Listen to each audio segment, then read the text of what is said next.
Hello everyone, आज की हमारे वीडियो में हम बात करने वाले हैं ईवीएम यानी इलेक्ट्रॉनिक वोटिंग मशीन। तो ये जो मशीन है इसके थ्रू कैसे वोट कास्ट किया जाता है और कैसे काउंटिंग होती है, इसी के बारे में हम आज के वीडियो में समझेंगे। अगर हम इस मशीन की बात करें, ईवीएम की बात करें, तो ये एक बहुत ही इम्पॉर्टेंट मशीन है जिसने जो इलेक्शन का पूरा प्रोसेस था उसे बदल के रख दिया, उसे ट्रांजिशन कर दिया है। क्योंकि पहले क्या होता था, पेपर्स होते थे, बैलेट बॉक्स होता था, तो जो पेपर होता था उस पर अलग अलग पार्टीज़ का सिंबल होता था और आपको जिस पार्टी को वोट कास्ट करना है आप उसे चूज़ करते थे, विद नेम सिंबल होता था और फिर जो है बैलेट बॉक्स में डालते थे। अब जब ये पूरा प्रोसेस होता था, जब काउंटिंग होती थी, तो क्या होता था, एक एक पेपर खोला जा रहा है, देखा जा रहा है कि किसको जो है वोट कास्ट किया गया है। ऑब्वियसली ये ज़्यादा टाइम कंज्यूमिंग है, लेकिन जब से ये जो मशीन आई है इससे ना सिर्फ जो है टाइम जो है कम हुआ है, बल्कि ये जो प्रोसेस है वो ज़्यादा सेफ़ है, रिलायबल है। एक सिक्योर मीडियम के थ्रू जो है वोट जो है कास्ट किया जाता है। तो इसी वजह से ईवीएम इलेक्शंस के लिए बहुत ज़रूरी है। अगर मैं बात करूं कि ईवीएम होता क्या है, तो ये एक इलेक्ट्रॉनिक वोटिंग मशीन होती है जो कि एक पोर्टेबल इंस्ट्रूमेंट होता है और कंडक्ट करता है elections to the parliament, legislature, local bodies जैसे कि पंचायत और म्यूनसिपैलिटीज़ के भी जो इलेक्शंस होते हैं वो ईवीएम के थ्रू ही होते हैं। तो ये क्या होता है, एक माइक्रो कंट्रोलर बेस्ड इंस्ट्रूमेंट होता है जिसे ऐसे डिज़ाइन किया गया है ताकि जो इलेक्शन प्रोसीजर है वो उसे मॉडर्नाइज कर सके और इनवैलिड वोट्स का कोई भी स्कोप ना रहे। तो ये क्या करता है, एक तो सीक्रेसी मेंटेन करता है कि किसने किसको वोट डाला है, ये किसी को भी पता नहीं चलेगा। इसके अलावा जो वोटिंग डेटा होता है उसे भी जो है ढंग से मेंटेन करता है और फैसिलिटेट करता है, हमें प्रोवाइड करता है एक क्विक एंड एक्यूरेट काउंटिंग। और ईवीएम का जो डेटा होता है उसे आप सालों तक जो है अपने पास रिटेन करके रख सकते हो। तो इसी वजह से जो ईवीएम है ये एक बहुत ही रिलायबल तरीका है इलेक्शन कंडक्ट कराने का, क्योंकि एक तो डेटा जो है पूरी तरीके से सिक्योर होता है, किसने किसको वोट डाला है ये किसी को पता नहीं चलता, और जो उसका डेटा है उसे आप काफ़ी सालों तक रिटेन कर सकते हो।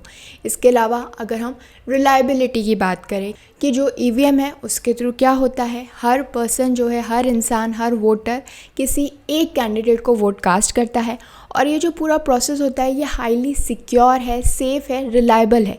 यानी ये नहीं है कि आप वोट किसी को डाल रहे हो, किसी को पड़ रहा है।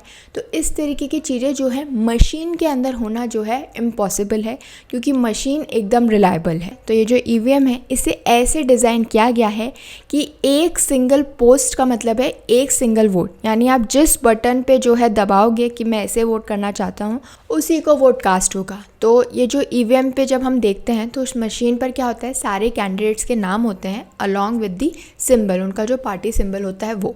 लेकिन एक और ऑप्शन होता है, वो है नोटा का, यानी नन ऑफ द अबव। तो अगर किसी वोटर कोई ऐसा है जिसे कोई भी कैंडिडेट समझ नहीं आ रहा, वो किसी भी कैंडिडेट को वोट नहीं डालना चाहता, तो वो ये नोटा का ऑप्शन भी चूज़ कर सकता है। तो इस तरीके से जो ईवीएम है वो एक रिलायबल मेथड है कि आप इलेक्शन प्रोसेस करा सकते हो पूरी तरीके से। और एक वोट कास्ट करने का मतलब है कि उसी एक कैंडिडेट को जो है वोट गया है, यानी एक आपने बटन दबाया, जो भी आपने बटन दबाया उस कैंडिडेट को वोट गया, या फिर अगर आपने नोटा का ऑप्शन चूज़ किया है यानी नन ऑफ द अबव, तो वहाँ पे वोट गया है आपका नोटा के लिए। तो इस तरीके से जो ईवीएम है वो काम करती है।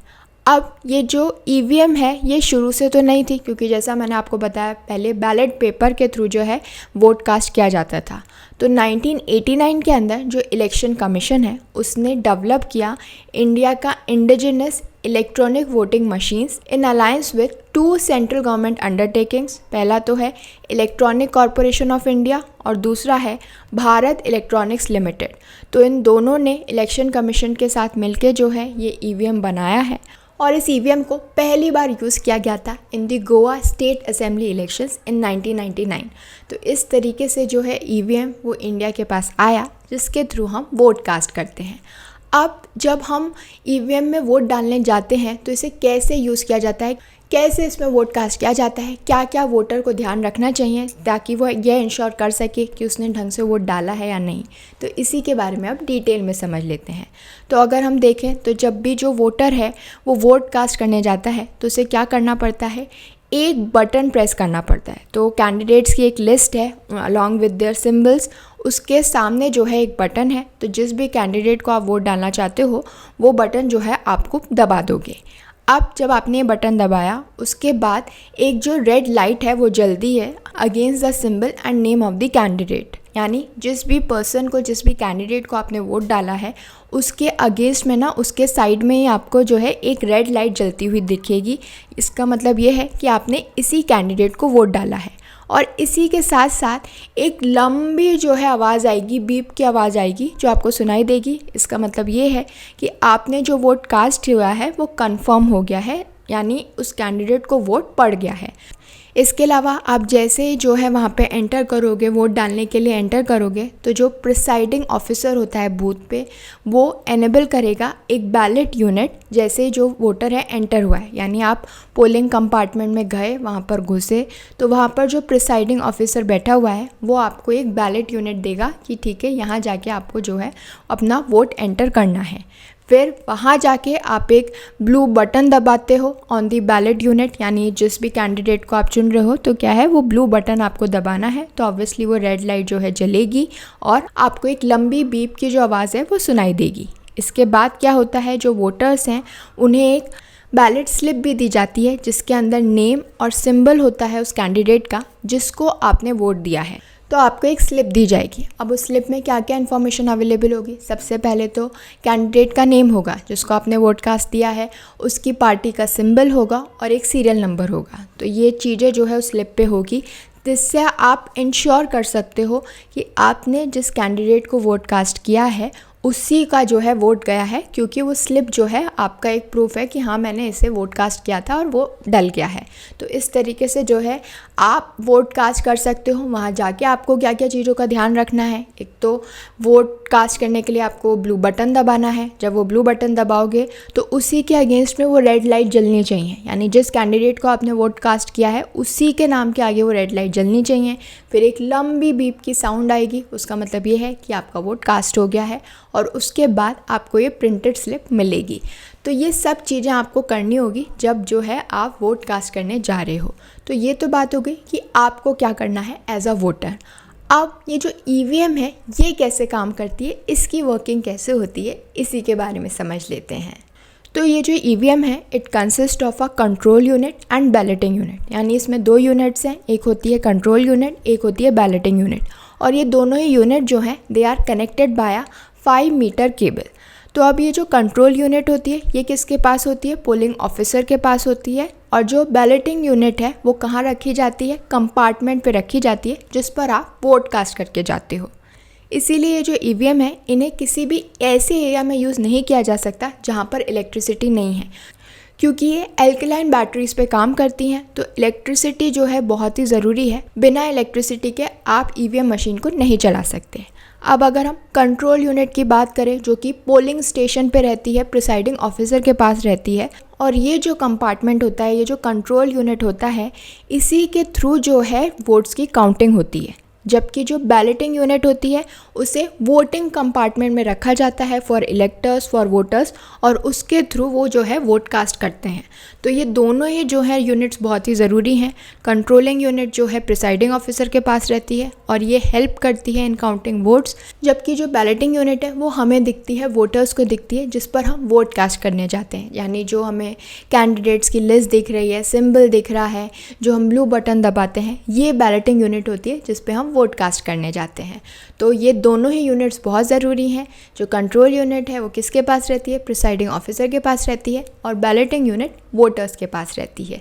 तो ये तो बात हो गई ईवीएम की फंक्शनिंग की, कि ईवीएम कैसे काम करती है, क्या क्या चीज़ें वहाँ पे ज़रूरी हैं। इलेक्ट्रिसिटी बहुत इंपॉर्टेंट है, बिना इलेक्ट्रिसिटी के जो है ये मशीन काम नहीं करेगी। तो ऐसे ही और भी बहुत सारी चीज़ें हैं ईवीएम के बारे में जो जानना ज़रूरी हैं, क्योंकि ईवीएम की कुछ मेरिट्स हैं और कुछ डीमेरिट्स भी हैं। तो सबसे पहले तो हम बात कर लेते हैं कि ईवीएम में अच्छाइयाँ क्या क्या हैं, एडवांटेजेस क्या क्या हैं। सबसे पहली और बड़ी एडवांटेज तो यही है कि इससे जो इलेक्शन प्रोसेस का जो पूरा टाइम था वो बहुत कम हो गया है। पहले बहुत टाइम लगता था, एक तो इलेक्शंस कराए जाते थे, फिर उसके बाद उनकी काउंटिंग होती थी। अब आप देख लीजिए कि कितने कम दिनों में जो है रिज़ल्ट आ जाता है। वो इसीलिए पॉसिबल है क्योंकि हमारे पास ईवीएम है। इसके अलावा इस ईवीएम के थ्रू हम क्या इंश्योर कर रहे हैं कि ये एकदम सेफ़ और सिक्योर मीन्स है टू काउंट वोट्स, यानी कोई भी जो है वोट्स में चेंजेस नहीं कर सकता, क्योंकि जो ईवीएम का पूरा प्रोग्राम है, जिस तरीके से वो डिज़ाइन है, उसमें कुछ भी चेंजेस नहीं किए जा सकते विदाउट डैमेजिंग इट। यानी या तो पूरी ईवीएम मशीन ख़राब ही हो जाएगी, आप डैमेज ही कर दोगे तभी उसमें कुछ होगा। तो इसीलिए ये मशीन के थ्रू क्या हो रहा है, जो वोटिंग फ्रॉड्स होते थे उसे हम प्रिवेंट कर पा रहे हैं। इसके अलावा जो ईवीएम है, इसके अंदर क्या होता है, एक सील्ड सिक्योरिटी चिप होती है, तो कोई भी पर्सन जो है उसके साथ छेड़छाड़ नहीं कर सकता, ईवीएम के सिस्टम के साथ छेड़छाड़ नहीं कर सकता, क्योंकि अगर ऐसा होता है तो वो ब्रीच ऑफ सिक्योरिटी माना जाएगा और उससे क्या हो रहा है, आप पूरी जो मशीन है उसे ख़राब कर दोगे। उसे ख़राब किए बिना आप उसमें छेड़छाड़ कर ही नहीं सकते। अब ये जो मशीन है वो एक कॉन्स्टिट्यूएंसी में वोट कास्ट करने के लिए, इस वोटिंग सिस्टम के लिए कितने कैंडिडेट्स के लिए काम कर सकती है, सिर्फ 64 कैंडिडेट्स के लिए, और 1 मिनट में सिर्फ 5 लोग जो है ईवीएम के थ्रू वोट कास्ट कर सकते हैं। इसके अलावा एक इंसान एक ही बार वोट कास्ट कर सकता है, यानी एक बार आपने वो ब्लू बटन दबा दिया, आपका वोट कास्ट हो गया। इसके बाद आप कितनी भी बार बटन दबाओ, आपका वोट काउंट नहीं होगा। तो एक बार ही आपको सोच समझ के वहाँ चूज़ करना है कि किस कैंडिडेट को आप वोट डाल रहे हो।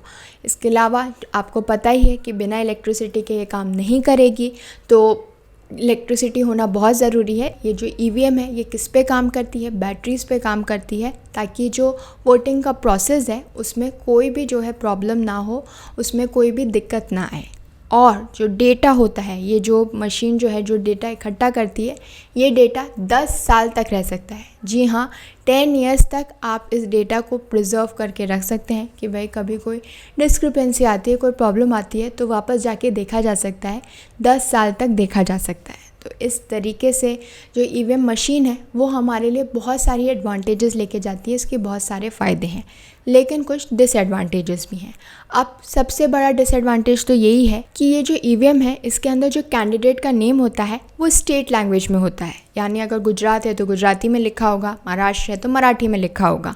तो इस वजह से अगर कोई ऐसा वोटर है जो कि उस लैंग्वेज से फैमिलियर नहीं है तो उसे क्या करना होगा, या उस सिंबल को जो है याद करना होगा, मेमोराइज़ करना होगा, क्योंकि जो नाम है वो सिर्फ वहाँ की जो स्टेट लैंग्वेज है उसमें लिखा होता है। इसके अलावा जो ईवीएम है वो एक बार में सिर्फ 3840 वोट्स ही रिकॉर्ड कर सकती है। हावेवर ये एक ऐसी लिमिटेशन है जो कि जनरली जो वोटिंग प्रोसेस है हिंडर नहीं करती, क्योंकि इतने ज़्यादा वोटर्स नहीं होते हैं फॉर ईच पोलिंग स्टेशंस, तो इसीलिए इतना डिवीज़न किया जाता है, इतना डिवाइड किया जाता है। बट एक मशीन सिर्फ 3840 वोट्स ही रिकॉर्ड कर सकती है।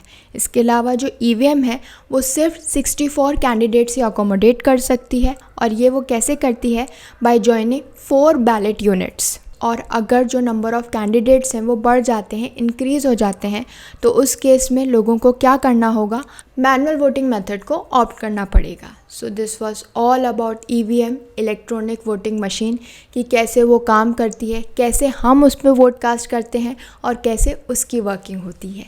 I hope this information was helpful to all of you. Thank you for watching this video. Don't forget to follow Nyay and do join us again for more of India's Laws Explained.